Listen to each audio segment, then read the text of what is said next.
नमस्कार दोस्तों, ये है ज्ञानधारा चैनल। जैसा कि आप जानते हैं कि हम भूगोल से संबंधित बहुविकल्पीय प्रश्नों को सॉल्व करने की एक श्रृंखला को जारी किए हुए हैं, जिसके तहत हमने अब तक 5-6 हजार भूगोल से संबंधित प्रश्नों को सॉल्व किया है, जो कि विभिन्न प्रतियोगी परीक्षाओं में पूछे गए। हम लोग हाल ही में एक नया प्रश्न पत्र सॉल्व कर रहे थे। वो प्रश्न पत्र था स्कूल लेक्चरर राजस्थान लोक सेवा आयोग द्वारा आयोजित की जाने वाली परीक्षा का, जिसमें भूगोल से संबंधित कुल 150 प्रश्न पूछे गए थे। उनमें से 100 प्रश्नों को हम लोग सॉल्व कर चुके हैं। आइए हम लोग अंतिम जो 50 प्रश्न बचे हुए हैं उनको देख लेते हैं। तो 101 नंबर प्रश्न जो पूछा गया है कि सममित एवं असममित डैश डैश डैश के प्रकार हैं। Symmetrical and asymmetrical are types of. Option दिए हैं वलन, भ्रंशन, चटकन एवं भूपटल विभंग, fold, fault, cracking and crystal fracture. तो आपका जो सही विकल्प है वो कौन सा है? वो है आपका वलन। क्लियर। अगला प्रश्न पूछा गया कि निम्नलिखित में से किस प्रकार के उद्योग में कुल कर्मचारियों में सफेद कॉलर कर्मचारियों का हिस्सा सर्वाधिक होता है?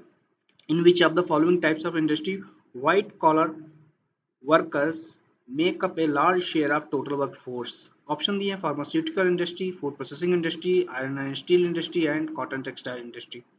अब आप बताइए कि इसमें से कौन सा विकल्प सही है? तो आपका जो सही विकल्प है वो है आपका फार्मास्यूटिकल इंडस्ट्री। अब आप यहीं पे इसी प्रश्न के कंटिन्यूएशन में आप बताइए कि रेड कॉलर जो होते हैं, ब्लू कॉलर होते हैं, वर्कर्स होते हैं, वो सर्वाधिक किस इंडस्ट्री में इंगेज होते हैं? उसको आप कमेंट बॉक्स में पोस्ट कीजिए। अगला प्रश्न पूछा गया है कि निम्नलिखित में से कौन सा निरूपक भिन्न तथा कथन मापनी का युग्म सही सुमेलित है? विच of the following RF and statement scale is correctly matched? RF is 1:1,02,960 and उसका कथन मापनी मीन्स स्टेटमेंट स्केल दी हुई है 1 माइल 6 फरलॉन्ग एंड 86 गज। दूसरा दिया है 1:1,04,760, उसका स्टेटमेंट स्केल दिया है 1 माइल 5 फरलॉन्ग एंड 50 गज। नेक्स्ट है 1 इक्वल टू 98,372 और स्टेटमेंट स्केल इसी का इक्विवेलेंट है 1 माइल 6 फरलॉन्ग एंड 30 गज। एंड लास्ट फोर्थ ऑप्शन है 1:136,520 और इसका स्टेटमेंट स्केल है 1 मील 7 फरलॉन्ग 180 गज एंड 3 फीट। तो आप बताइए कि कौन सा इक्विवेलेंट है RF कथन मापनी के, कौन सा मैच्ड है? तो आप बताइए। तो आपका जो सही उत्तर है वो है 1:1,04,760 RF is equal to 1 mile 6 furlong and 50 गज के। तो एक मील में कुल कितने इंच होते हैं आप पहचानिए। तो एक मील में जो इंच होते हैं वो टोटल होते हैं 63,360 इंच। फरलॉन्ग कितने होते हैं, गज कितने होते हैं, इनको आप कैलकुलेट करिए और इसको सॉल्व कीजिए। अगला प्रश्न पूछा गया है कि संवेगात्मक बुद्धिमत्ता के महत्व के संबंध में निम्नलिखित में से कथन दिए गए हैं, सही कथन कौन सा है? चयन कीजिए। Regarding importance of emotional intelligence following statements are given, select which one is true. पहला जो आपका स्टेटमेंट दिया है कि संवेगात्मक बुद्धिमत्ता IQ से अधिक शक्तिशाली नहीं होती। Emotional intelligence is not powerful than IQ। दूसरा है उच्च संवेगात्मक बुद्धिमत्ता वाला व्यक्ति अपने जीवन में जो कुछ भी कर सकता है उसमें सफल होने की संभावना होती है। Person having high emotional intelligence likely to be succeed in everything they undertake in their life.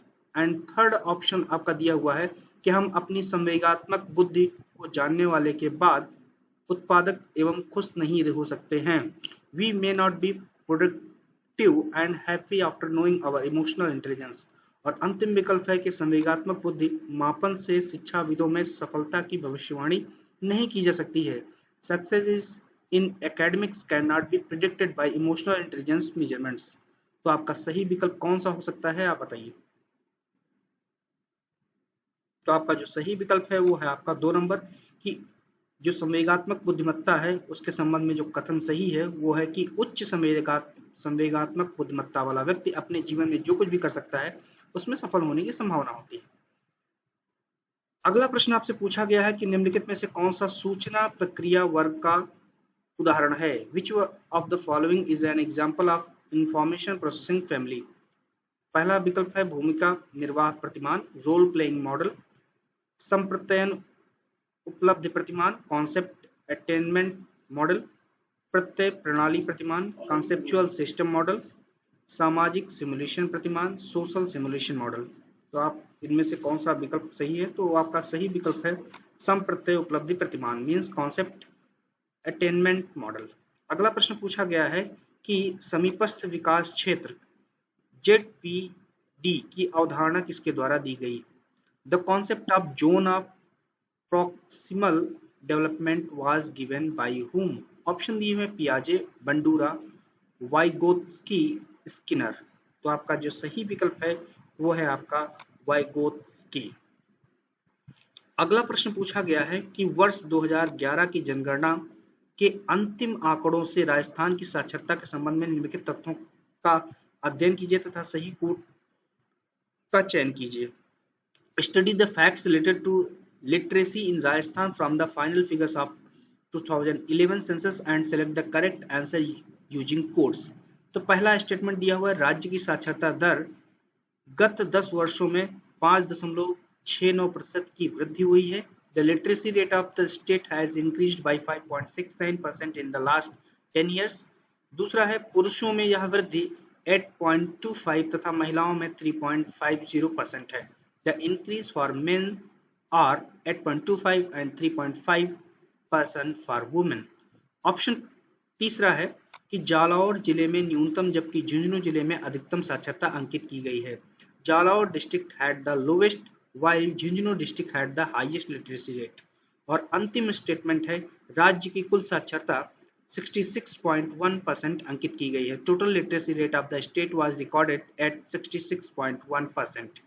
अब आपके कूट डी में ए डी सही है, ए सी डी सही है, सी डी सही है या केवल डी सही है? तो आप बताइए कि इनमें से कौन सा विकल्प आपका सही हो सकता है।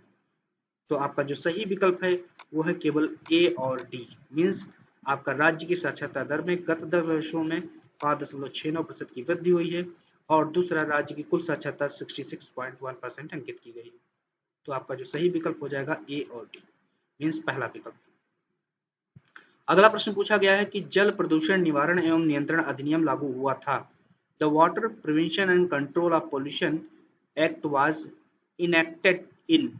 ऑप्शन दिए 1977, 1982, 1974 एंड 2006। तो आपका जो सही विकल्प हो जाएगा कौन सा है वो है 1974। अगला प्रश्न पूछा गया है कि हैडन ने अपनी पुस्तक डैश डैश में केशों को मुख्य आधार मानकर प्रजाति वर्गीकरण किया है। Haydn has classified the races on the basis of hair in his book dash dash dash। Options दिए हुए हैं आपके anthropology, races of man, the races in Europe, the racial history of man. अब बताइए कौन सा सही विकल्प होगा। तो आपका जो सही विकल्प होगा कौन सा वो है रेसेस ऑफ मैन। क्लियर। अगला प्रश्न आप देखिएगा पूछा गया है कथन दिया हुआ मीन्स स्टेटमेंट दिए हुए हैं और आपको सही उत्तर का चयन करना है। कथन क्या दिया हुआ है, इस क्षेत्र में 500 से 700 मिलीमीटर तक वर्षा होती है। The rainfall in this region ranges from 500 to 700 millimetre. दूसरा है मिट्टी चूना युक्त दोमट एवं कछारी है। This soil is lime rich loamy and alluvium. Next है बाजरा अरहर ज्वार गेहूं तथा सरसों मुख्य फसलें हैं। Bajra arhar jowar wheat and mustard are the main crops. और अंतिम है इस क्षेत्र में बीहड़ भूमि पाई जाती है। Ravine land is also found in this region. अब आपसे पूछा गया है कि उपरोक्त कथनों के आधार पर कृषि जलवायु प्रदेश में शामिल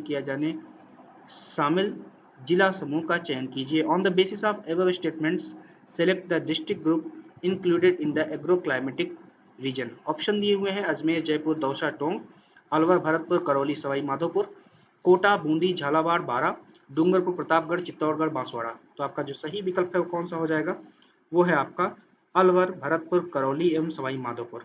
अगला प्रश्न पूछा गया है नाग पहाड़ कहाँ अवस्थित है। नाग पहाड़ इज लोकेटेड इन। ऑप्शन दिए हुए अजमेर उदयपुर पाली एवं जालौर।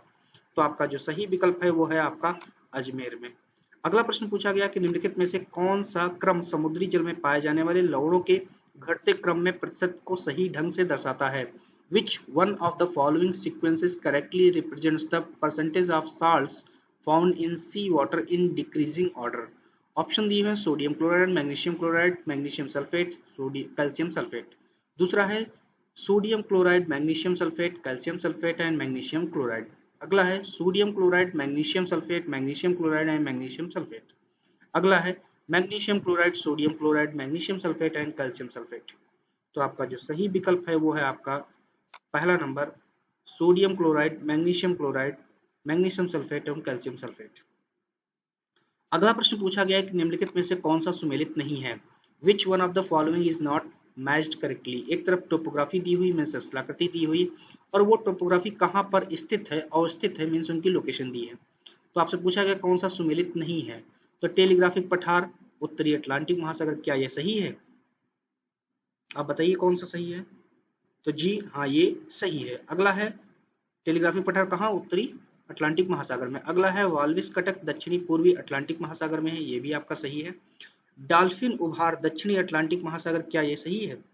नहीं, ये आपका सही नहीं है। तो यही आपका सही सुमेलित नहीं है। अगला प्रश्न है, अगला जो है विकल्प वो भी देख लेते हैं। विविल थॉम्सन कटक उत्तरी पूर्वी अटलांटिक महासागर में, तो ये भी सही है। लेकिन ये आपका युग्म जो है सही सुमेलित नहीं है। यही आपसे पूछा गया है 113 नंबर प्रश्न में। अगला प्रश्न पूछा गया है कि वायुमंडल में तापक्रम के रुद्धोष्म परिवर्तन का कारण क्या है। What is the cause of adiabatic change of temperature in the atmosphere.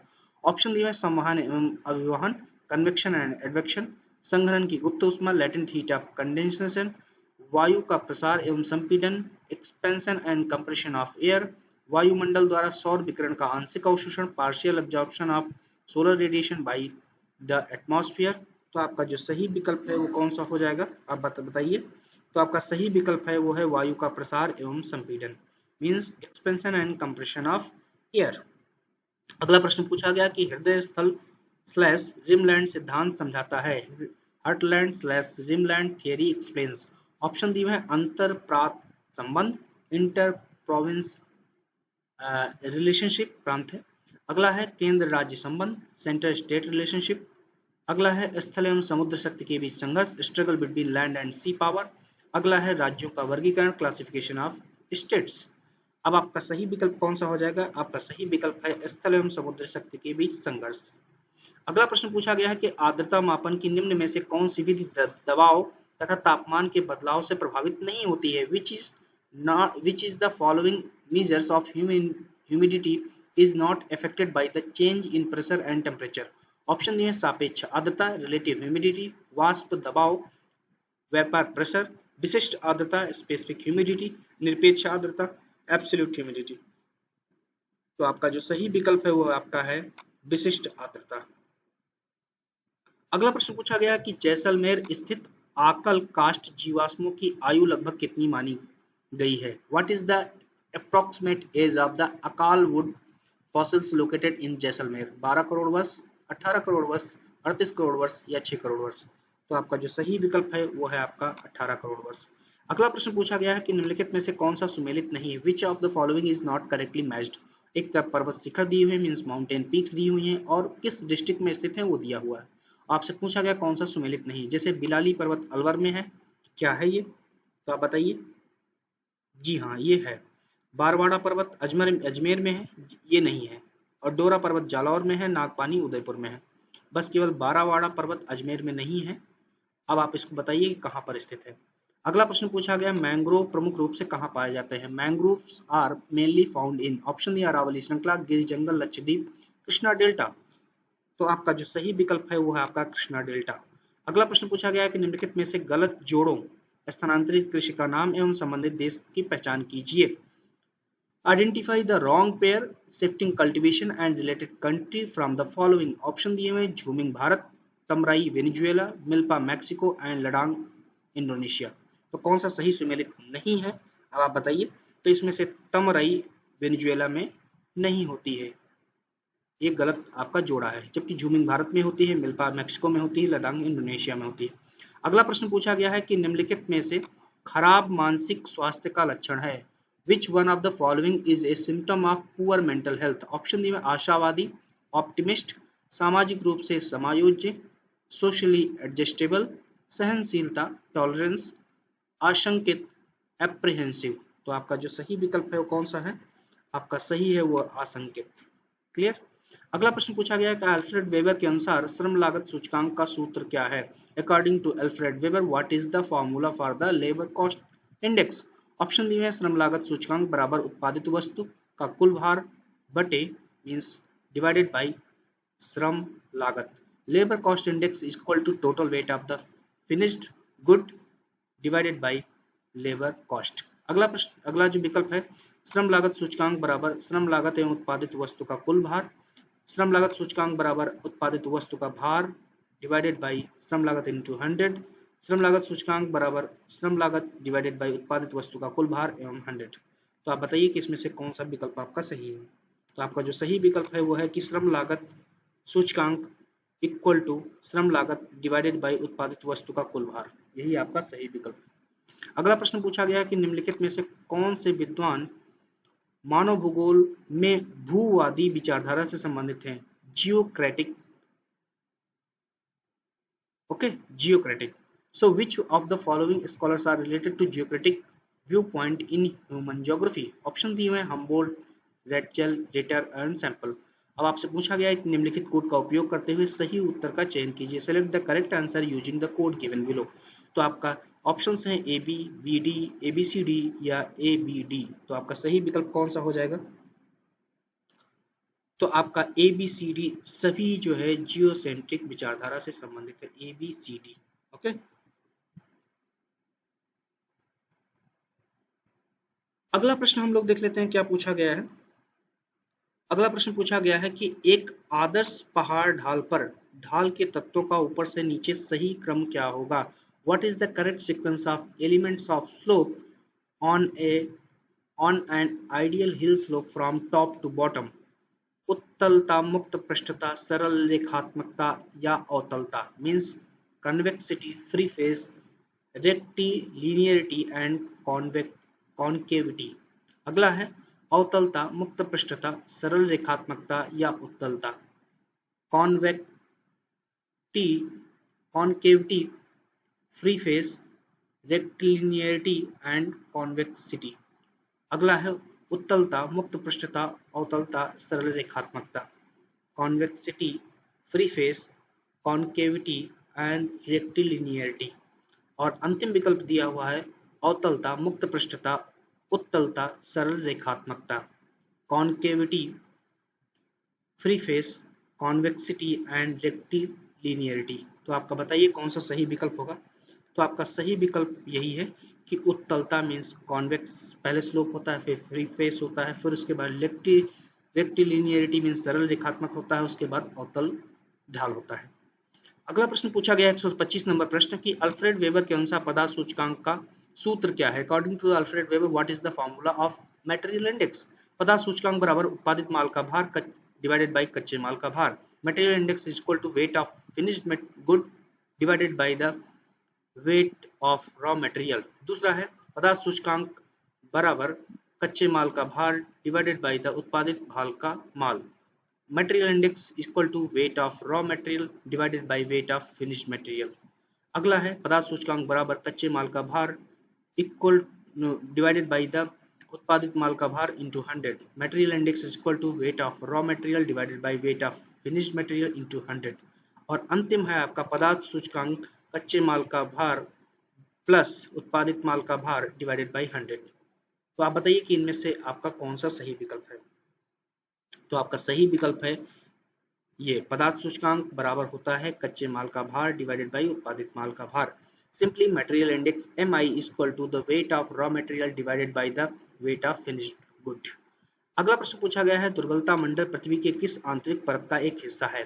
The asthenosphere is a part of which layer of earth interior. Option दिए हैं भूपर्पटी, मेंटल, बाह्य क्रोड, आंतरिक क्रोड। तो आपका जो सही विकल्प हो जाएगा कौन सा है, वो है आपका मेंटल। अगला प्रश्न हम लोग देख लेते हैं क्या पूछा गया है कि निम्नलिखित मानचित्र प्रक्षेपों में से कौन सा भूमध्य रेखा का प्रदर्शन नहीं करता है। Which one of the following map projection does not show the equator.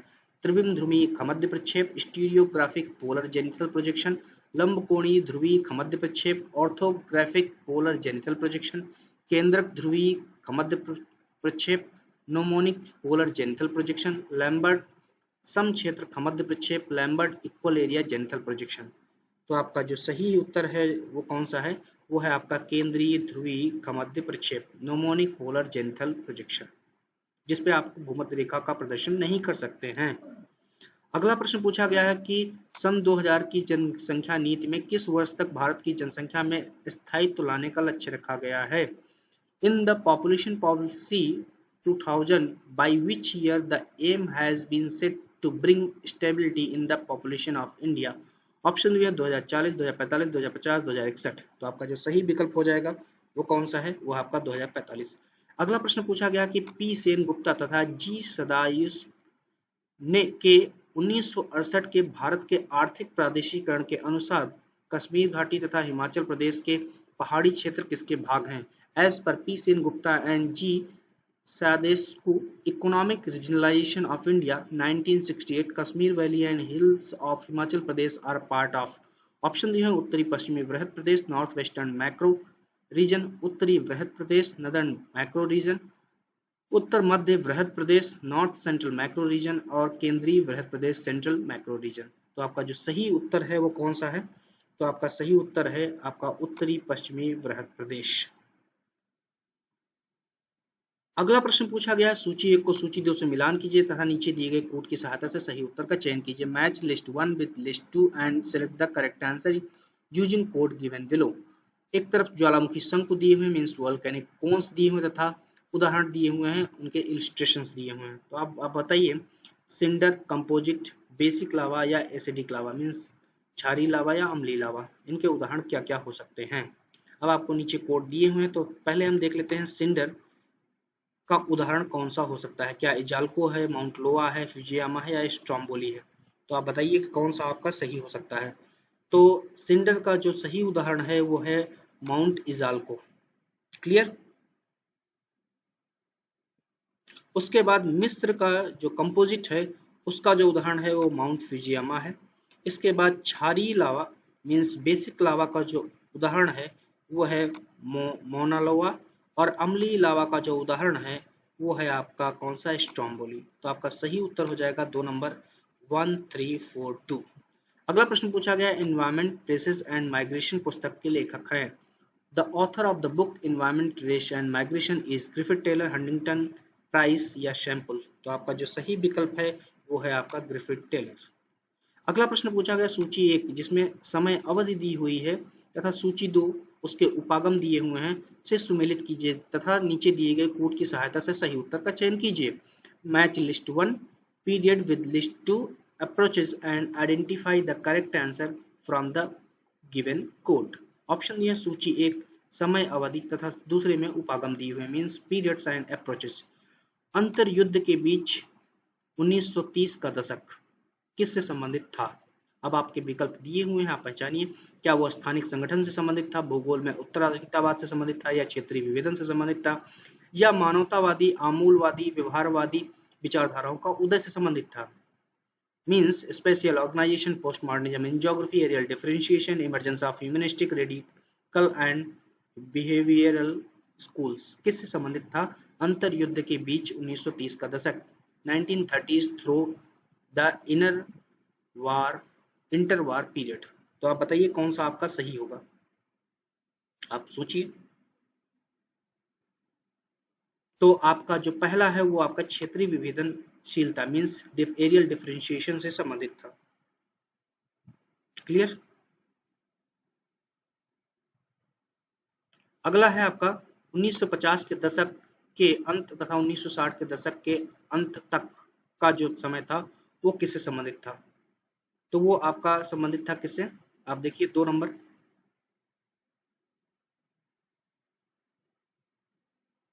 वो था आपका स्थानिक संगठन से संबंधित मींस स्पेशल ऑर्गेनाइजेशन से। अगला है 1970 का दशक, ये किससे संबंधित था? वो संबंधित था मानवतावादी आमूलवादी व्यवहारवादी विचारधाराओं के उदय से। अगला है 1990 का दशक, तो 1990 आपका था भूगोल में उत्तर आधुनिकतावाद से संबंधित means 1990s is related to the post modernism in geography. तो आपका सही विकल्प हो जाएगा 1 का सी, सेकंड ए, थर्ड का डी और फोर्थ का बी। अगला प्रश्न पूछा गया है कि भारत में काली रेगुर मृदा से संबंधित निम्नलिखित में से कौन सा कथन सही नहीं है? Which one of the following statement is not correct about the black slash regur soil in India? पहला आपका विकल्प दिया हुआ रेगुर या रेगड़ मृदाएं महाराष्ट्र एवं गुजरात में पाई जाती हैं। Regur soils are found in Maharashtra and Gujarat. दूसरा है काली मृदा उष्णकटिबंधीय चेरनोजम के नाम से भी जानी जाती है। Black soil is also known as a tropical chernozem. अगला है काली मृदा प्रौढ़ मृदा है। Black soil is a mature soil. अंतिम है रेगुर मृदा में नमी धारण करने की क्षमता कम होती है। Regur soil have low water retaining capacity. तो आप बताइए कौन सा आपका विकल्प सही नहीं है काली मृदाओं के संबंध में। तो आपका सही नहीं है वो है आपका कि रेगुर मृदा में नमी धारण की क्षमता कम होती है, जबकि रेगुर मृदा में अधिक नमी धारण करने की क्षमता होती है। अगला प्रश्न पूछा गया पहाड़ी ढाल चक्र सिद्धांत द्वारा दिया गया। The hill slope cycle theory was given by Ian Stoller, W Penck, W M Davis, L C King. तो आपका जो सही उत्तर है वो है आपका एल सी किंग। अगला प्रश्न पूछा गया कि पी सेनगुप्ता तथा जी सदायुष ने भारत को ए डैश डैश डैश बृहद तथा बी डैश डैश डैश मध्यम आर्थिक प्रदेशों में विभाजित किया है। P Sengupta and G Sadashiv has divided India into A dash dash dash macro and B dash dash dash meso economic zones। Option दिए हुए हैं 741, 748, 742, 857। तो आपका जो सही है वो है 7 बृहद और 42 मध्यम आर्थिक प्रदेशों में पूरे भारत को विभाजित किया है। अगला प्रश्न पूछा गया कि भारतीय जनगणना 2011 के अनुसार केरल में जनसंख्या वृद्धि दर कितनी दर्ज की गई। According to the census of India 2011 what was the population growth rate recorded in Kerala। तो आपका सही विकल्प कौन सा हो जाएगा, वो सही विकल्प है आपका 4.91%। अगला प्रश्न पूछा गया कि निम्नलिखित में से राजस्थान राज्य का कौन सा जिला फेल्सपार उत्पादन में अग्रणी है। जुलाई 2022 के अनुसार which district from the following leading producer of feldspar in the Rajasthan state according to the July 2022। Option दिए बारा, जालौर, अजमेर, जोधपुर। तो आपका जो सही विकल्प है वो कौन सा है, वो है आपका अजमेर। अगला प्रश्न पूछा गया है कि दिनारिक प्रजाति किस से संबंधित है। Dinaric race is related to. Option दिए हुए हैं ऑस्ट्रेलाइट, मंगोलाइट, नेग्रिटो और कॉकेसाइट। तो आपका सही विकल्प कौन सा है, वो आपकी संबंधित है कॉकेसाइट प्रजाति से, मीन्स कॉकेसाइट रेसेस। अगला प्रश्न पूछा गया शिक्षा मनोविज्ञान की अनेक शाखाओं में से एक है जो मुख्य रूप से संबंधित है। Educational psychology is one of the many branches of psychology dealing mainly with. Option दिए हुए हैं केवल शिक्षा की समस्या से, प्रॉब्लम ऑफ एजुकेशन ओनली, केवल शिक्षा की प्रक्रिया से, प्रोसेस ऑफ एजुकेशन ओनली, शिक्षा की समस्या प्रक्रिया एवं उत्पाद से, problem process and product of education, केवल आकलन से संबंधित समस्या से, problem related to assessment only. तो आपका जो सही उत्तर है वो कौन सा है, वो है आपका शिक्षा की समस्या प्रक्रिया एवं उत्पाद से, problem process and product of education. अगला प्रश्न पूछा गया है ग्रेट बैरियर रीफ कहाँ पर स्थित है। Where is the great barrier reef located. Option दिए हैं ग्रीनलैंड के समीप, अपतटीय ऑस्ट्रेलिया, केंद्रीय अरब सागर, अपतटीय California, close to Greenland, off Australian coast, central Arabian sea, off Californian coast. तो आपका जो सही उत्तर है वो आपको मालूम है कि अपतटीय ऑस्ट्रेलियाई part, means of Australian coast. अगला प्रश्न पूछा गया है कि निम्नलिखित में से किस समूह में संभववाद की वकालत की थी। तो विच of the following group advocate possibilism. Option दिए लूशियन फेब्रे, जीन ब्रून्स सावर, एल्वर्स हंटिंगटन, विडाल डी लाब्लास, कार्ल सावर, जीन ब्रून्स, ई हंटिंगटन, चिशोल्म और कार्ल सावर, हर्बर्टसन एंड बोमेन। तो आपका जो सही विकल्प है वो है आपका लूशियन फेब्रे, जीन ब्रून्स और सावर। अब आप इनकी जो किताबें लिखी गई हैं उनको आप लिस्ट कर डालिए कौन कौन सी हैं। अगला प्रश्न पूछा गया है गंगधार उच्च भूमि क्षेत्र राजस्थान के किस भौतिक प्रदेश में स्थित है।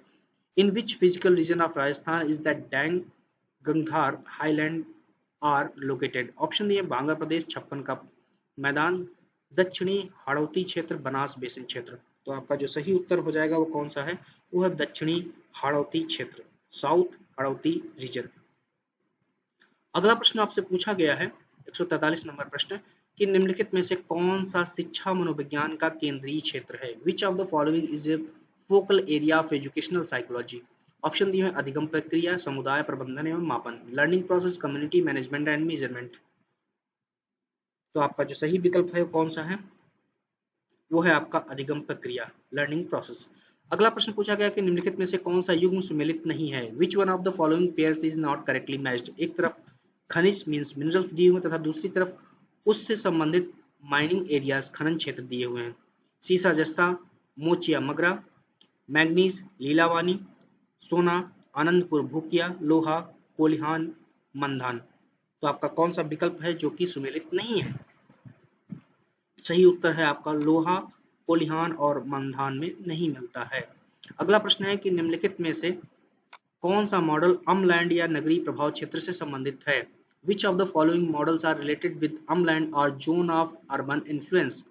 नंबर 1 केरी का गुरुत्व मॉडल, gravitational model of Carey, Converse का अलगाव बिंदु संकल्पना, breaking point concept of Converse, Reilly का फुटकर गुरुत्वाकर्षण नियम, retail gravitational model of Reilly. अब आपसे पूछा गया सही उत्तर का चयन नीचे दिए गए कोड की सहायता से कीजिए। Select the correct answer from the code given below. Code आपके दिए हुए केवल ए बी सही है, केवल बी सी सही है, केवल ए सी सही है या ए बी सी सही है। तो आप बताइए कौन सा सही है? तो आपका जो सही विकल्प है वो ए बी सी है, तीनों सही हैं। क्लियर? केसी का गुरुत्वाकर्षण मॉडल, कन्वर्स का अलगाव बिंदु, रैली का फुटकर नियम, तो ये आपके कौन है? सभी सही हैं। अगला प्रश्न पूछा गया है कि थानवेट की जलवायु वर्गीकरण के अनुसार शुष्क वन के लिए वर्षण प्रभाविता सूचकांक क्या है? According to the Thornthwaite classification of climate, what is precipitation effectiveness index for arid desert? Option ये 32 से 63, 64 से 127, 128 से अधिक या 16 से कम। आप बताइए। So according to Thornwett classification of climate, what is the precipitation effectiveness index for the arid forest? तो आपका सही है वो है 16 से कम। अगला प्रश्न पूछा गया है पियाजे के अनुसार केवल गामक प्रक्रियाओं द्वारा अभिव्यक्ति किस अवस्था में देखी जा सकती है? अकॉर्डिंग टू द पियाजे expression only through motor activities are observe in which stage? Option दिए इंद्रिय जनित गामक अवस्था, सेंसरी मोटर स्टेज, मूर्त संक्रियात्मक अवस्था, कंक्रीट ऑपरेशनल स्टेज, पूर्व संक्रियात्मक अवस्था, प्री ऑपरेशनल स्टेज, औपचारिक संक्रियात्मक अवस्था, फॉर्मल ऑपरेशनल स्टेज। तो आपका जो सही उत्तर है वो कौन सा है? वो है आपका इंद्रिय जनित गामक अवस्था। अगला प्रश्न पूछा गया है निम्नलिखित में से कौन सा क्षेत्र वाणिज्यिक डेयरी कृषि के प्रमुख क्षेत्रों में सम्मिलित नहीं किया जाता है? Which region is not included in main regions of commercial dairy farming from following? Option दिए उत्तरी पश्चिमी यूरोप, कनाडा, इंडोनेशिया, मलेशिया, दक्षिणी पूर्वी ऑस्ट्रेलिया, न्यूजीलैंड एंड तस्मानिया। तो आप बताइए कौन सा है? तो आपका जो सही उत्तर है वो है आपका इंडोनेशिया और मलेशिया, जहां पर वाणिज्यिक डेयरी कृषि प्रमुख क्षेत्र नहीं है। अगला प्रश्न आपसे पूछा गया है कि निम्नलिखित में से कौन सा थॉर्नडाइक द्वारा प्रतिपादित अधिगम का गौड़ नियम है? विच of the following is the subordinate law of learning propounded bye Thorndike? Option दिए हैं बहुरूपी अनुक्रिया का नियम, लॉ ऑफ मल्टीपल रिस्पॉन्सेस, अगला है प्रभाव का नियम, लॉ ऑफ इफेक्ट, अभ्यास का नियम, लॉ ऑफ एक्सरसाइज, तत्परता का नियम, लॉ ऑफ रीडनेस। आप सही विकल्प आपका जो है वो है आपका बहुरूपी अनुक्रिया का नियम, लॉ ऑफ मल्टीपल रिस्पॉन्स। अगला प्रश्न पूछा गया है कि वर्ष 2011 की जनगणना में 0 से 6 आयु वर्ग में सर्वाधिक एवं न्यूनतम लिंगानुपात वाले जिलों का समूह कौन सा है? Which is the group of districts with the highest and lowest sex ratio in age 0 to 6 in the 2011 census? Banswara Dholpur, Pratapgarh Karauli, Udaipur Sriganganagar, Banswara Jhunjhunu. तो आपका जो सही उत्तर है वो है बांसवाड़ा झुंझुनू। तो उम्मीद है कि ये जो 150 प्रश्न है राजस्थान पब्लिक सर्विस कमीशन द्वारा स्कूल लेक्चरर स्कूल एजुकेशन के तहत इंटरमीडिएट क्लासेस के लिए पूछे गए थे, जिसमें आपको बहुत ढेर सारे कई वैरायटी के क्वेश्चंस आपको देखने को मिले हैं। ये सभी प्रश्न आगामी परीक्षाओं के लिए महत्वपूर्ण हो सकते हैं, न केवल राजस्थान लोक सेवा आयोग द्वारा आयोजित की जाने वाली परीक्षाओं, बल्कि उत्तर प्रदेश लोक सेवा आयोग एवं अन्य राज्यों से संबंधित लोक सेवा आयोग की परीक्षाओं में पूछे जा सकते हैं। इनका आप रिवीजन करते रहिए। और इसके बाद हम लोग एक नया श्रृंखला शुरू करने जा रहे हैं बहुविकल्पी प्रश्नों को सॉल्व करने की, वो है यूजीसी नेट की परीक्षा को लेकर के। तो हम लोग लेटेस्ट पेपर लेंगे और उसके बाद उसको सॉल्व करना शुरू करेंगे और बैक तक जाएंगे। बीच बीच में कुछ और प्रश्न पत्रों को भी हम लोग सॉल्व करेंगे। धन्यवाद।